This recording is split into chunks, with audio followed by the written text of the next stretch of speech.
gavumenti. Amasindiko nkankashomeraha ikigenderwa cyango munonga is to give back to the community. Ishomero kumukurureba nimureba it's not in a good shape. Can the government aided konkaru kwatirirwa abazira and community.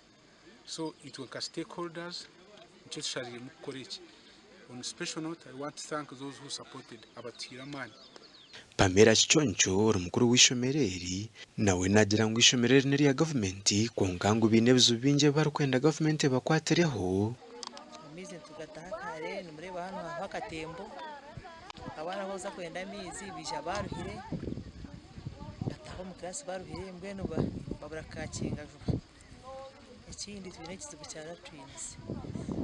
Twino honkara twinemwe yabiki yabojo urumustera cyo kugomonda kwetwe mazima bine kizubu cyo kugira abana bake omwishomereryo nindeba enrollment ekendire habo kuba betorirwe n'amashomero mingi ga private haza ishomero rya private ryo government yabura amani government nebura amani then private schools zitwara abana bitu ba government bona bahwamo mashomero gitu. Aba babasize kurundana sente zo kwingana miliyoni 17 kandi mu college ebira har Kabura Catholic Church gasha kwa Dan basibye.